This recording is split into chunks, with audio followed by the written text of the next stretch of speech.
하나님의 뜻을 따라 그리스도 예수의 사도로 부르심을 받은 바울과 형제 소스데네는 고린도에 있는 하나님의 교회 곧 그리스도 예수 안에서 거룩하여지고 성도라 부르심을 받은 자들과 또 각처에서 우리의 주 곧 그들과 우리의 주 되신 예수 그리스도의 이름을 부르는 모든 자들에게 하나님 우리 아버지와 주 예수 그리스도로부터 은혜와 평강이 있기를 원하노라. 그리스도 예수 안에서 너희에게 주신 하나님의 은혜로 말미암아 내가 너희를 위하여 항상 하나님께 감사하노니 이는 너희가 그 안에서 모든 일 곧 모든 언변과 모든 지식의 풍족함으로 그리스도의 증거가 너희 중에 견고하게 되어 너희가 모든 은사의 부족함이 없이 우리 주 예수 그리스도의 나타나심을 기다림이라.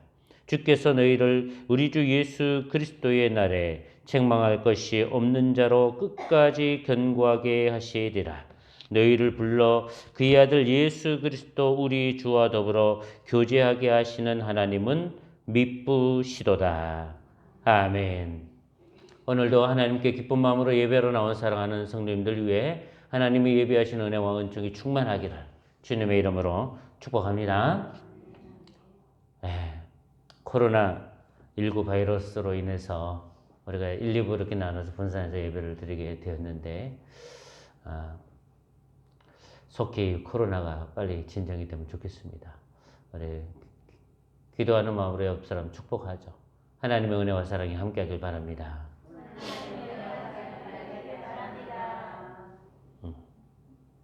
한 번 더 축복할까요? 하나님이 기뻐하는 교회 만들어 갑시다. 아멘. 예. 요즘 의사소통의 대명사가 되는 것은 카톡입니다. 흔히 우리가 SNS의 수단 중에 하나라고 말하지요. 가장 쉽고 부담 없으며 편한 의사소통 방법입니다. 물론 카톡 외에도 여러 가지 또 소통 방식이 있습니다. 네이버 밴드나 또 아니면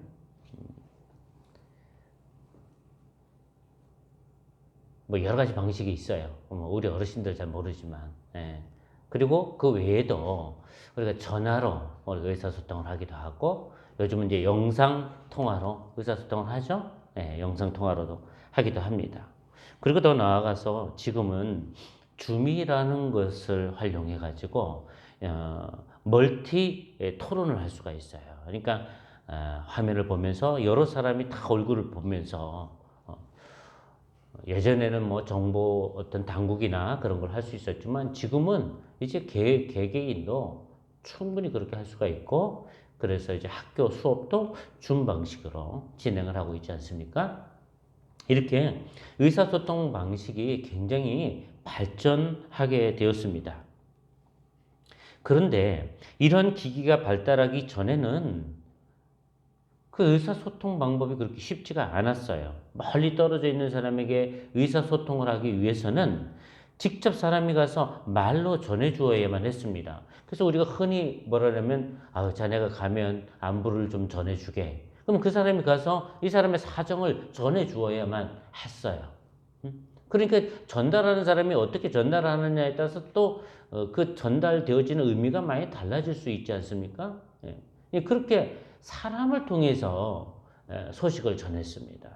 아니면 이제 서신을 써서 인편으로 보내게 되죠. 그래서 그 서신을 통해서 그 사람의 소식을 접하게 되지 않았습니까? 특히나 지금부터 2000년 전에 천리길 만리길 떨어져 있는 지인에게 소식을 전할 때에는 편지는 매우 소중한 그런 소통 양식이었습니다. 편지가 오늘날처럼 우체국에 있어서 400원짜리 우표 붙이면 우체부가 탁 보내주는 그런 시대가 아니에요. 우리나라도 우체국 시대가 열린 것은 1884년도에 홍영식이라는 사람이 우정총국을 설치하면서 이제 우체국 시대가 열린 거예요. 그러니까 얼마 안 돼요. 그죠? 100년이 좀 넘었죠. 그러니까 그 이전에는 다 편지를 보내려고 해도 그 보내고자 하는 사람이 직접 사람을 사서 아니면 뭐 당시에 종이 있었으니까 종을 보내서 이런 식으로 해서 소식을 전해야만 했단 말이죠. 그러면 그게 가까운 거리면 괜찮은데 맨날 며칠이 걸릴지 알 수 없고 몇 달이 걸리는 거리라면 그 사람이 거기까지 갔다가 와야 되는 모든 숙식비를 다 대야 되는 겁니다. 그 경비가 많이 드는 거예요, 사실은. 그렇게 의사소통을 전하는 것이다 보니까 편지 한 통 보내는 게 결코 쉬운 일이 아니었지요. 그럼에도 불구하고 정말 중요한 문제가 있을 때 그 편지를 변하지 않으면 안 되는 아주 중차대한 그런 상황에 직면하게 될 때 그 편지를 심혈을 기울여서 쓰게 됩니다. 그리고 사람을 보내서 그게 몇 날 며칠이 걸려도 그 서신을 전하게 하는 것이었습니다. 오늘 우리가 읽은 본문 고린도전서는 바울이 고린도 교회에 보내는 서신이었습니다. 바울은 지금 에베소라고 하는 아시아 지역에 머물고 있습니다. 그런데 이 고린도 교회는 유럽에 속해 있는 교회예요. 그러니 에베소에서 유럽까지 서신을 들고 가려면 대륙을 건너야 되는 겁니다. 그것이 어찌 가까운 거리라 하겠습니까? 가깝지 않은 거예요. 그럼에도 불구하고 바울은 이 고린도 교회에 반드시 소식을 전해야 되겠다. 그런 절박함을 가지고 편지를 쓰게 된 것입니다. 그렇기 때문에 몇 자 적는 것이 아니라 이 편지를 아주 구구절절히 내용을 쓰게 되는데 그걸 얼마나 심혈을 기울여서 썼겠습니까? 그래서 이거는 단순히 안부를 묻는 편지 성격이 아니라 마치 소책자를 써서 보내는 것과 같은 그런 서신이에요. 왜냐하면 바울이 쓴 이 서신은 그 고린도 교회가 참고로 해야 되는 신앙의 지침이 다 담겨 있는 것이다 보니까 작은 신앙 소책자와 같은 것입니다. 그러니까 오늘날 우리에게 이게 성경이 된 거 아닙니까? 성경이. 단순히 바울의 어떤 개인적인 인선말, 안부를 전하는 그런 편지에 불과한 것이 아니기 때문에 그렇습니다. 바울이 이렇게 고린도 교회에 편지를 쓰는 이유는 예전에 바울이 고린도 지역에 가가지고 복음을 전한 적이 있습니다. 그 고린도 교회에서 1년 6개월 동안 머물면서 복음을 전하고 목양을 했던 그곳이 고린도 교회예요. 그리고 이제 다른 사람에게 그 고린도 교회를 위임하고 그리고 또 다른 지역으로 간 겁니다. 바울이. 그런데 고린도 교회 소식을 이렇게 전해 듣게 된 것이에요. 고린도 교회가 많은 어려움 가운데 있다는 것입니다. 그래서 이 어려움 가운데 있어서 이 분쟁이 많이 있는데 이 고린도 교회가 혼란을 겪고 있는데 직접 갈 상황 형편은 되지 않기 때문에 서신을 보내서라도 뭔가 격려하고 또 말씀으로 지도해야 될 필요성을 느꼈기 때문에 이 편지를 쓰게 되었다는 것입니다. 그러면 이 내용이 어떤 것일까? 오늘 우리가 고린도 전서를 다 살펴볼 수는 없습니다. 우리가 고린도 전서 이 편지를 쓴 이 서두 부분을 우리가 읽었습니다. 그러나 이 서두 부분이 함의하고 있는 것들이 사실은 뒤에 계속 이어갈 고린도 전체의 내용들을 어느 정도 함유하고 있기 때문에 우리가 오늘 고린도서 1장을 읽은 겁니다. 자, 서신을 쓸 때 바울은 서두에 이런 인사말을 합니다. 2절에 이렇게 얘기하죠. 고린도에 있는 하나님의 교회라는 표현을 씁니다. 그냥 일상적인 표현처럼 보이지 않습니까? 그런데 그 뒤에 하나님의 교회라는 말에 대해서 설명을 합니다. 곧 그리스도 예수 안에서 거룩하여지고 성도라 부르심을 받은 자들이라는 표현을 쓰고 있습니다. 그냥 편지를 쓸 때 이렇게 수신자에 대해서 이렇게 쓸 수 있죠. 나 바울은 고린도에 있는 고린도 교회에게 편지합니다. 이렇게 쓸 수 있잖아요. 뭐 그러니까 거기 축복을 하려고 한다면 이렇게 얘기할 수 있어요. 나 바울은 고린도 교회에게 하나님과 예수 그리스도로부터 은혜와 평강이 있기를 바랍니다. 이러고 이제 뭐 쓰고 싶은 내용들을 쓰면 될 것 같지 않습니까? 근데 바울이 그렇게 쓰지 않고 고린도 교회라는 표현을 쓴 게 아니라 고린도에 있는 하나님의 교회라는 것을 강조하고 있다는 겁니다. 왜 하나님의 교회를 강조하는 것일까요? 그것은 하나님의 부름을 받은 교회이기 때문에 그렇습니다. 하나님의 교회라는 의미가 뭘까요? 그래서 그 뒤에 설명을 했어요. 하나님의 교회가 뭐냐? 곧 그리스도 예수 안에서 거룩하여지고 성도라 부름을 받게 된 것이 하나님의 교회라는 거예요.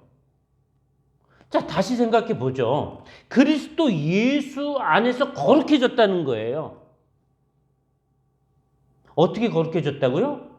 그리스도 예수 안에서 거룩해진 자들이라는 것이죠. 고린도 교회가 거룩해지게 된 원천은 그들에게 있는 것이 아니라 그리스도 예수에 있다는 것을 강조하고 있다는 것입니다. 그렇지 않습니까? 풀어서 말하면 이런 겁니다. 여러분이 거룩해진 것은 여러분의 의로 된 것이 아닙니다. 여러분이 가지고 있는 지식이나 은사나 경제력이나 신분이나 그런 것들로 여러분이 거룩해진 것이 아니라는 것이지요. 여러분의 노력으로 거룩해진 게 아니라는 것입니다. 그리스도 예수 안에서 거룩해졌다는 거예요. 그래서 성도라 부름을 받게 됐다는 거예요. 성도가 뭡니까? 거룩한 성자에 물이 도가 되는 겁니다. 거룩한 무리가 됐다는 거예요. 그렇습니다. 예수 그리스도의 대속의 죽음으로 그들의 모든 죄가 용서받았기 때문에 성도가 된 거죠. 그렇지 않습니까? 맞습니다. 그걸 지금 바울은요, 앞부분에 강조하고 있는 거예요. 그리고 이어서 더 설명합니다. 거기 또 각처에서 우리의 주 곧 그들과 우리의 주 대신 예수 그리스도의 이름을 부르는 모든 자들에게 이렇게 얘기했어요. 근데 이게 좀 말이 복잡해요. 근데 딱 쉽게 얘기하면 그리스도 예수 안에서 거룩하여진 자들과 그리고 우리의 주가 되시는 우리의 진정한 주인이 되어주시는 예수 그리스도의 이름을 부르는 자들에게 지금 편지를 쓴다는 겁니다. 쉽게 얘기하면 그런 거예요.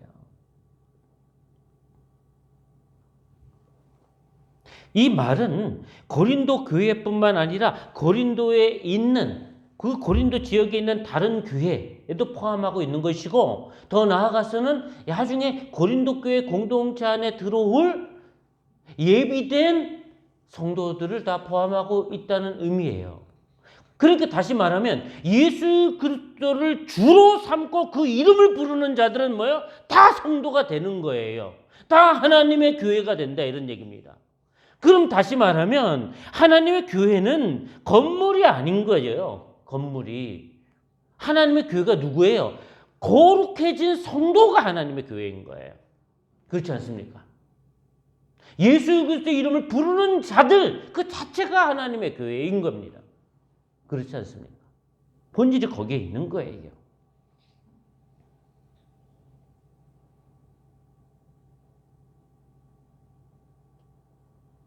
그래서 바울은 서두부터 고린도 교회에게 편지 쓴다는 게 아니라 고린도에 있는 하나님의 교회에게 편지를 쓴다는 거예요.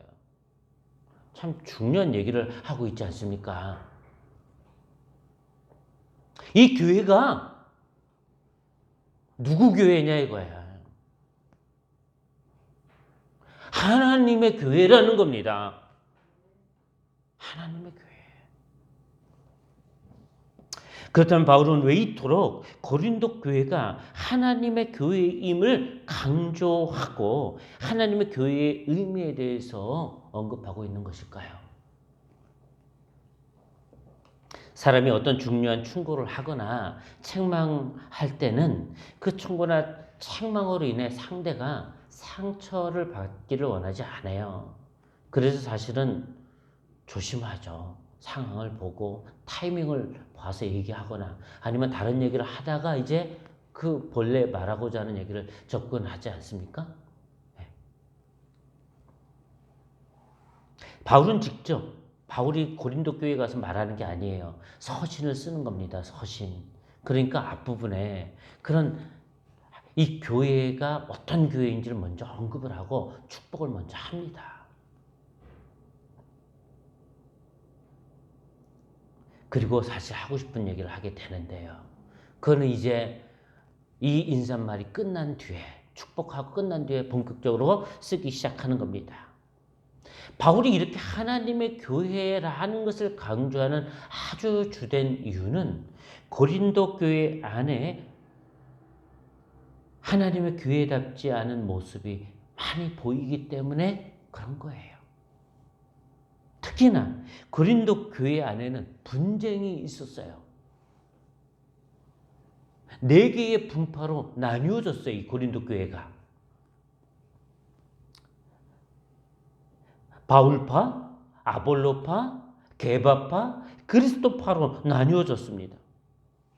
누가 어떤 지도자가 와서 세례를 베풀었느냐 이런 거 갖고 따지는 겁니다. 누가 더 훌륭한 사람이었고 누가 베푼 세례가 더 권위가 있느냐 이런 거 갖고 따지면서 분쟁하고 있는 거예요.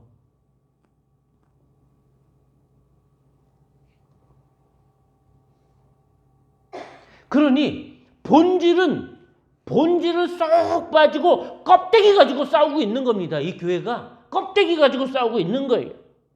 그들이 거룩해진 것은 그리스도 예수 안에서 예수의 이름으로 거룩해졌는데 바울에게 세례를 받았냐 게바에게 세례를 받았냐 아볼로에게 세례를 받았냐 이거 갖고 싸우는 거예요. 그게 뭐 중요해? 그건 껍데기야. 그들이 거룩해진 본질은 뭐예요? 예수 그리스도잖아요. 그 본질은 빼먹고 누구에게 세례를 받았냐 이거 갖고 지금 다투고 분쟁하고 있는 거예요. 이게 얼마나 이제 안타까운 얘기입니까? 그래서 인사말을 할 때 그 서두에 그렇게 하나님의 교회를 강조한 겁니다. 이게 지금 누구 아무개 교회인 줄 아느냐? 바울의 교회고 게바의 교회고 아볼로의 교회인 줄 아느냐? 하나님의 교회 아니냐? 그걸 강조하고 있는 거 아니에요? 알고 보면 결국 이 고린도 교회 사람들은 그들에게 세례 베푼 사람들을 앞세워서 자신들이 주도권을 잡고 싶은 그런 욕망이 그 고린도 교회 안에 자리 잡고 있는 것이죠. 자기 목소리를 내고 싶은 거예요. 자기에게 세례를 준 사람들을 딱 내세우면서 결국은 자기가 더 권위 있는 사람이라는 거지. 이게 고린도 교회 안에 많이 있었다는 것입니다. 근데 이것만이 아니에요. 고린도 교회 안에는 심각한 음행의 문제가 있었습니다. 심지어는 아버지의 아내를 취하는 일까지 일어나고 있었어요. 우상에게 제물을 드리는 음식을 먹어야 되는지 말아야 되는지 이런 거 갖고 또 논쟁을 했어요. 또 고린도 교회 안에는 많은 은사가 있었어요. 성령이 주신 은사가 있었어요. 많은 은사가 있었는데 뭐 예를 들면 뭐 우리가 흔히 아는 방언의 은사, 방언을 통역하는 은사, 병 고치는 은사, 예언의 은사, 지식의 은사, 지혜의 은사 뭐 이런 데 많은 은사가 있었어요. 실제로 고린도 교회 은사가 많은 교회였습니다. 그런데 그 은사 갖고도 또 분쟁이 있는 거예요. 은사를 받은 사람들이 이런 행태를 보였어요. 스스로 자기를 비하하는 사람들이 있었던 거야. 보니까 저 사람의 은사가 더 부러워, 더 훌륭해 보여. 내게 있는 은사는 별로 중요하지 않은 것처럼 보여요. 그러니까 스스로 자기 은사를 비하하는 사람이 있는 거야. 나는 왜 저런 은사가 없을까? 뭐 이러면서. 그런 사람이 있는가 하면 또 반대로 다른 사람의 은사를 아주 우습게 여기는 사람들이 있었던 거예요. 아이고 그것도 은사야. 뭐 비아냥되는 사람들이 있는 거예요. 자기 은사를 가지고 믿음을 막, 응? 좀 믿음이 크네, 작으네, 뭐 이렇게 판단하는 사람들이 있고. 이런 일이 고린도 교회 안에 엄청나게 많이 있는 겁니다.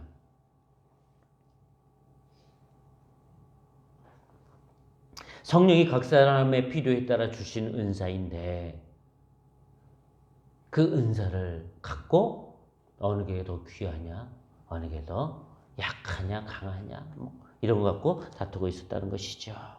이렇게 잘못된 행동들과 분쟁에 대하여 바르게 교훈하기 위해서 바울은 서두에 하나님의 교회에게 편지를 보낸다는 겁니다.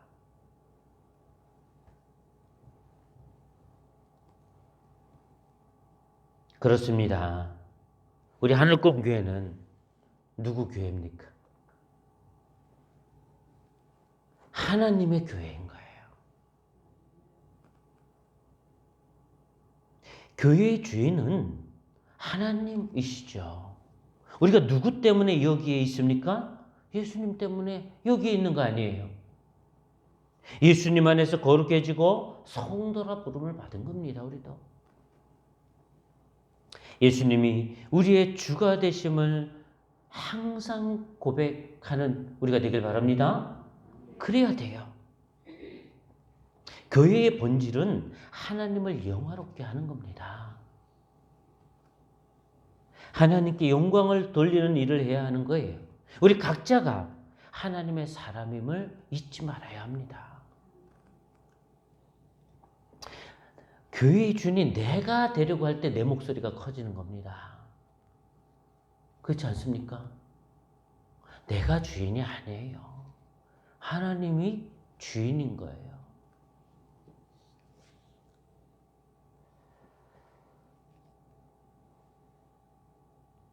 이것을 분명히 하는 것이 굉장히 중요하죠. 그리고 바울은 고린도 교회의 정체성을 언급한 뒤에 고린도 교회가 진정으로 추구해야 할 것이 무엇인지를 언급합니다. 아니, 고린도 교회가 추구하고 있는 것이 무엇인지를 상기시킵니다. 고린도 교회는 재주가 참 많은 교회였습니다. 여기 오늘 성경 5절에 보면 우리 5절 한번 같이 읽어볼까요? 5절 같이 읽어보겠습니다. 시작.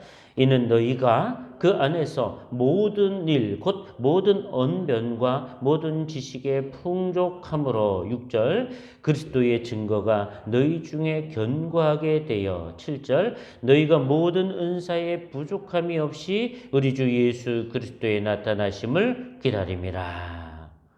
아멘. 고린도 교회가요, 모든 일, 다시 말하면 모든 언변이 풍족했다는 거예요. 고린도 교회는요, 헬라인들하고 유대인들이 많이 섞여 있었습니다. 근데 당시 헬라인들은 철학적인 것이 굉장히 많았어요. 철학자들이 많았어요. 아덴의 철학자들이 많았지만 고린도도 다 아가야 지방에 있는 거니까요. 여러분, 이제 우리가 너무나 잘 알듯이 아리스토텔레스, 소크라테스 이런 사람들 다 이미 이전에 있었던 사람들이고 그들의 어떤 제자들이 활동하고 있던 시대예요. 네. 시대 상황이요. 네? 그러니까 얼마나 철학이 난무합니까? 응? 그러니까 이 사람들이요, 이 언변이 굉장히 뛰어납니다. 언변이 실제로. 그리고 고린도는요, 항구 도시이기 때문에 수많은 나라에서 이 무역선들이 들어오지 않습니까? 그죠? 그러니까 각국의 정보들이 이렇게 집결되는 곳이에요. 고린도. 항구 도시다 보니까. 그러니까 다양한 지식이 있어. 모르는 게 없어. 장사꾼들이 또 말 되게 잘하잖아요. 그리고 또 주워들은 정보들이 얼마나 많습니까? 그러니까 이 고린도 교회가요, 언변도 풍부하고 지식도 풍족했다 그랬어요. 다른 어떤 교회보다도 언변과 지식이 풍족했어요. 근데 그것뿐만이 아니라 거기 보면 7절에 보면 모든 은사에 부족함이 없다 그랬어요. 성령의 은사가 부족함이 없는 그런 교회예요. 근데 그러한 언변과 지식과 풍부한 은사를 가지고 고린도 교회가 지향하고 있는 게 뭐예요? 우리 주 예수 그리스도의 나타나심을 기다린다는 겁니다. 주님이 다시 오심을 기다리는 교회라는 것입니다. 핵심이 여기 있는 거죠. 그런 교회는 그렇게 주님이 오심을 기다리는 그런 교회 본질은 그런 거라는 거예요. 주님의 오심을 기다리는 교회. 그런 교회를 위해서 바울이 뭐라고 얘기해요? 주께서 8절에 주께서 너희를 우리 주 예수 그리스도의 날에 책망할 것이 없는 자로 끝까지 견고하게 하시리라. 아니 그렇게 하시기를 원한다는 거예요, 사실은. 끝까지 책망할 것이 없는 자로 견고하게 하시기를 원하는 바람이 담겨져 있어요. 그런데 고린도 교회가 어떤 모습으로 살고 있습니까? 주님을 기다리는 교회, 하나님의 교회로서의 모습으로 살아가고 있느냐 이거예요.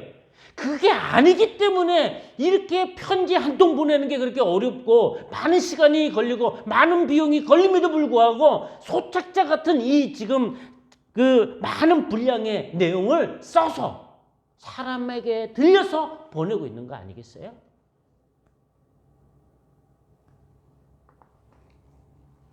그렇습니다. 사실은 주님의 임재를 기다리는 교회는 어떤 삶을 살아야 될까? 이게 여기서 우리가 잊지 말아야 돼요. 그렇잖아요? 우리가 다 주님의 임재를 기다리는 사람들 아닙니까? 사실 그렇잖아요. 우리의 목적이 이 땅의 왕국을 건설하는 것이 아니지 않느냐 하는 것입니다. 주님이 다시 오신다는 약속을 기다리는 사람들이에요. 주님이 가실 때 초소를 예비하면 다시 오마 분명히 약속하셨지 않습니까? 그러니까 우리는 이 땅에 살면서 항상 종말론적 삶을 살아야 된다는 겁니다. 종말론적 삶이라는 것은 이 땅의 삶이 전부가 아님을 인식하고 사는 거예요.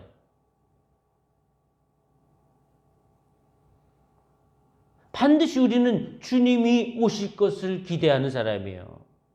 심판이 있다는 것을 기억하는 사람들이라 이런 얘기예요. 이 땅에 세우는 왕국은 모래성을 쌓는 것과 같습니다. 물거품과 같은 거예요. 사실. 행복과 왕국이 어딘가에 있어서 그것을 정복해야 얻게 되는 것이 아니라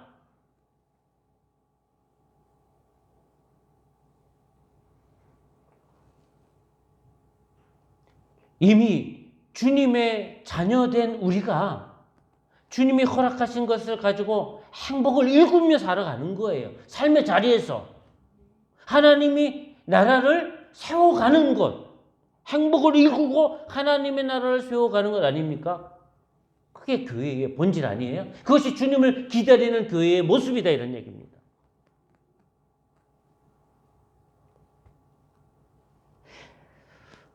근데 고린도 전서를 전체 읽어보면 뒷부분을 쭉 가면서 이제 바울이 그 얘기를 해요.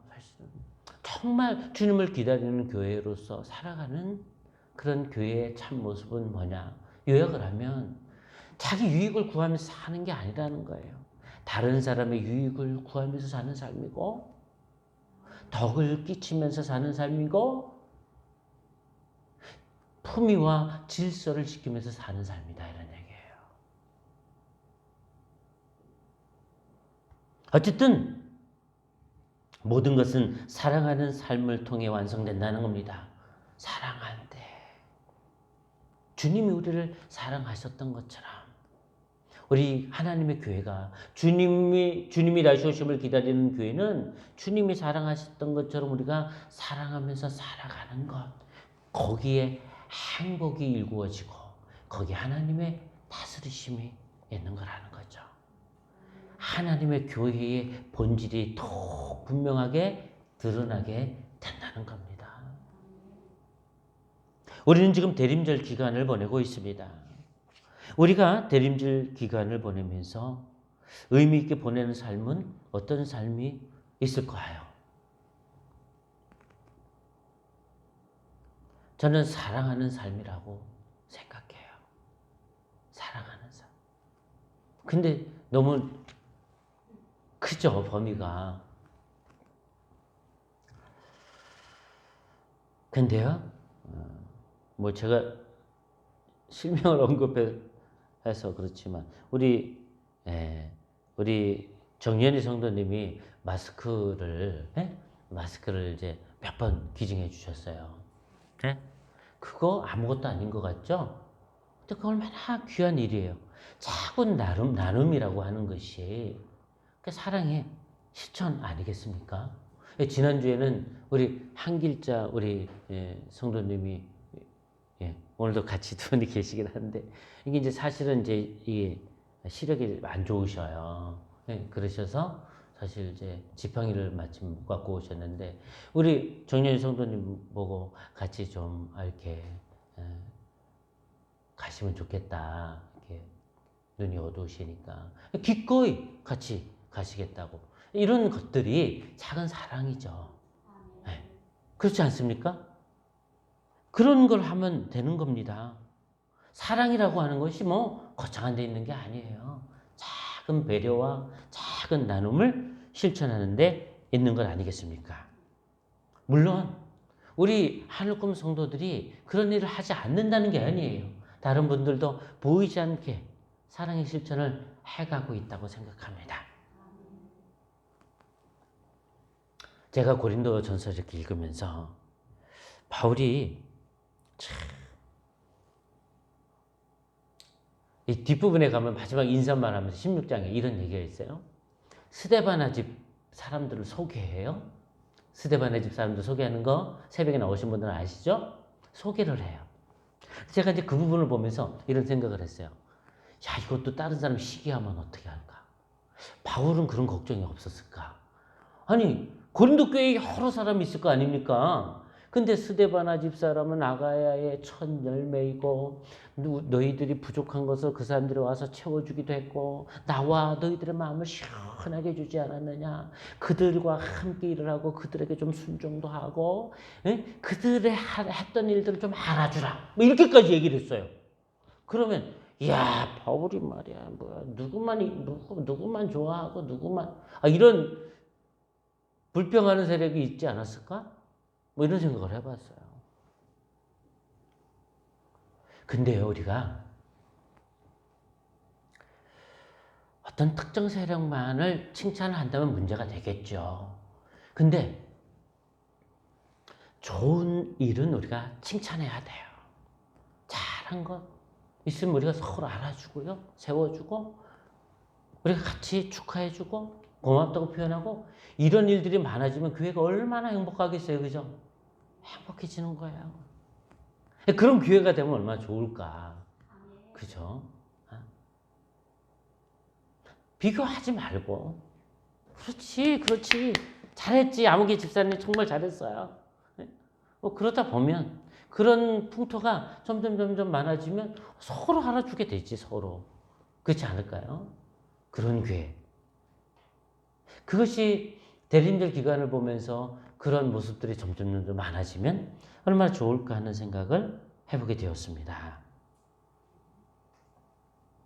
올해 대림절 기간을 보내면서 하나님의 교회로서의 모습, 주님을 기다리는 교회로서의 모습, 이 대림절 기간에 한번 실천해보면 어떨까 하는 생각을 해보게 됩니다.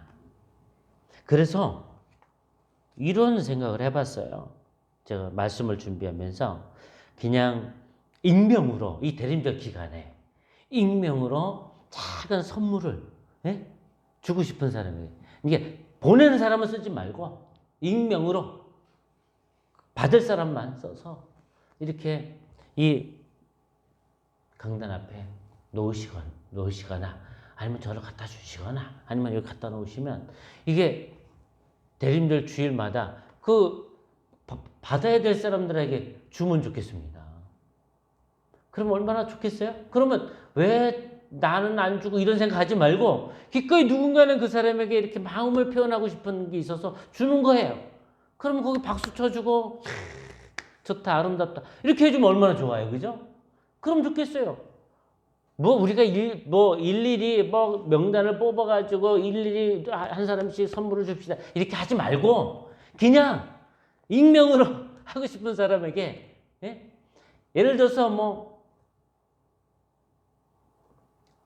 간단한 거예요. 작은 선물을 하는 거예요. 그냥 뭐 빼빼로 한 통을 하든 초코파이 한 통을 하든, 예? 초콜릿 하나를 하든 뭐 이렇게 작은 마음의 표현을 하는 거예요.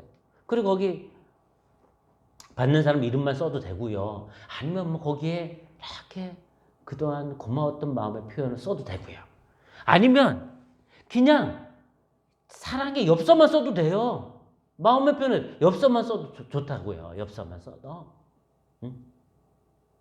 그냥 아니면 메모만 전달해도 좋을 것 같아요. 공개 편지를 하는 거야. 아무개 집사님 1년 동안 너무나 고마웠어요. 집사님이 있어서 우리 교회가 더 따뜻했던 것 같아요. 공개 편지를 써도 좋을 것 같아요. 정말 우리 대림절 기간에 뭔가 이전과는 예년과는 좀 다른 우리가 사랑의 나눔들을 한번 실천해 보면 어떨까? 그런 생각을 해보게 됩니다. 작은 사랑이 모여서 행복한 공간을 만들어가는 것이고 하나님의 나라로 세워져 가게 되는 줄 믿습니다.